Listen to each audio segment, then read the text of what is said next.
everyone, I am Sneha, lecturer, Department of Visual Assessment, SNS College of Agriculture.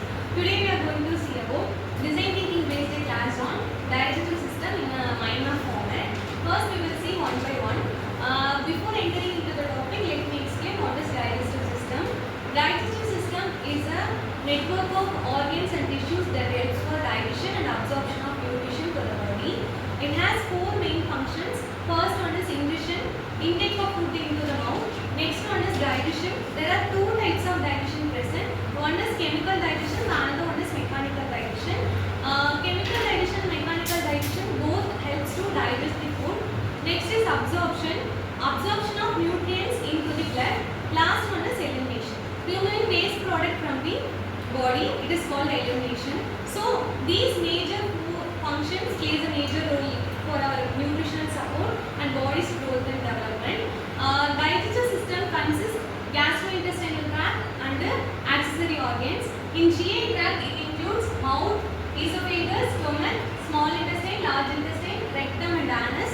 In accessory glands, accessory organs, it contains liver, pancreas, gallbladder and the salivary glands.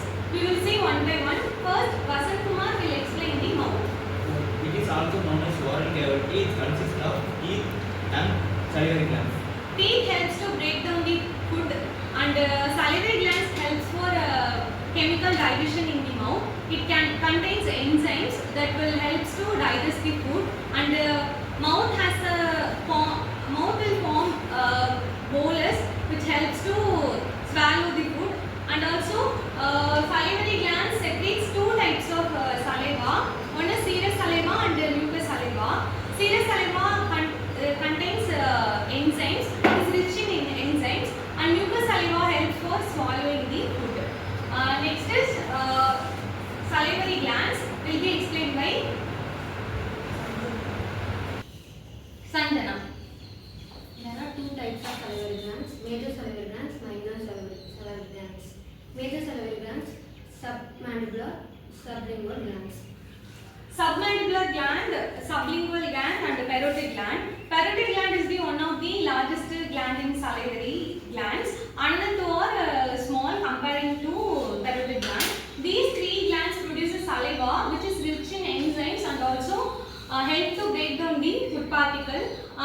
In mouth with the help of teeth, salivary glands, it will form the food into bolus. Then bolus will be swallowed by our tongue. Tongue is helping in swallowing, teeth is helping to break down the food, salivary glands helps to do the chemical digestion in the mouth. Next is esophagus will be explained by Vidya. Moves food to the stomach by peristalsis. Its length is 25 to 30 cm. Its diameter is 1 to 2 cm. Divisions of esophagus are cervical, thoracic and abdominal. There is two sphincters in esophagus. One is upper and lower.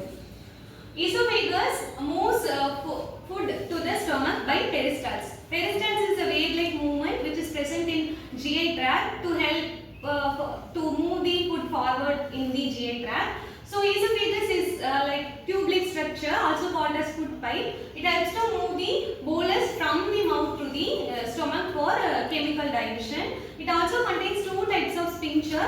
Upper esophageal sphincter and lower esophageal sphincter is to prevent the acid reflux.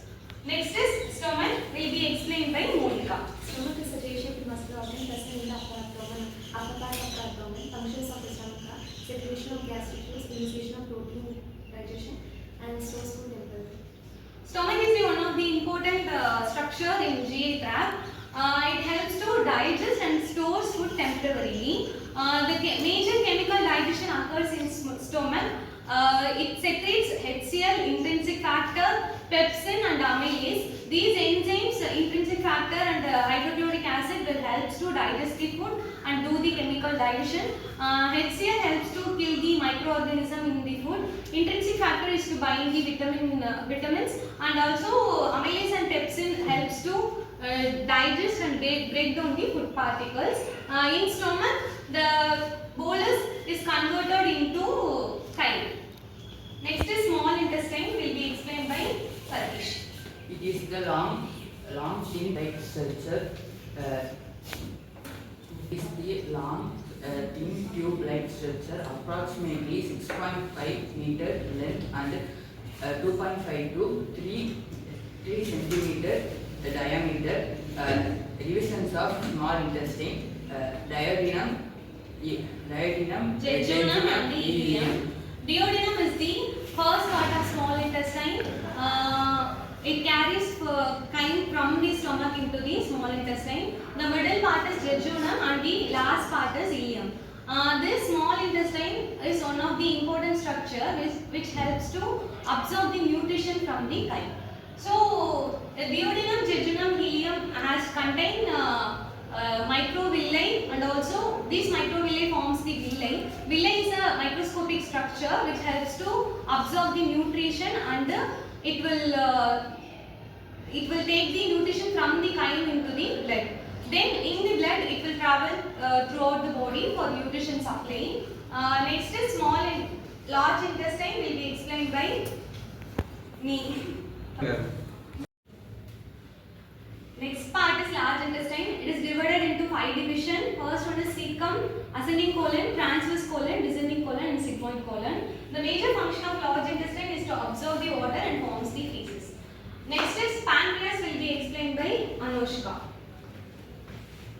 Pancreas, it is a granular organ located in the abdominal cavity behind the stomach in front of the spine. It is elongated. It is an accessory organ of digestive system. Pancreas produce digestive enzymes and bicarbonate. Pancreas produce digestive juice which helps to break down the food particles and also helps for the digestion, and also it will neutralize the acid from the stomach. Next is liver, one of the largest structure in our body. It is also an accessory organ of digestive system. Liver secretes bile. This bile helps to break down the fat and it will also help for the digestion. Next is gallbladder. Gallbladder is a pear-shaped structure. This temporarily stores the bile. Liver secretes the bile. Gallbladder temporarily stores the bile. It will release into the small intestine duodenum, which helps to neutralize the acid from the chyme and also help to break down the protein, fat and the other substances, and also helpful in the digestion process. Next is rectum, will be explained by Divya. Rectum, it is the end part of large intestine and about 12 cm long. It stores feces temporarily. Rectum temporarily stores the feces and then it moves it into the anus. Next is anus, will be explained by Anus, it is the external opening of rectum. It is the expulsion of feces and also it contains the sphincters, external sphincter and internal sphincter. This sphincters is under the control of voluntary as well as involuntary control of our body. So this is the digestive system structures and the accessory organs. Thank you.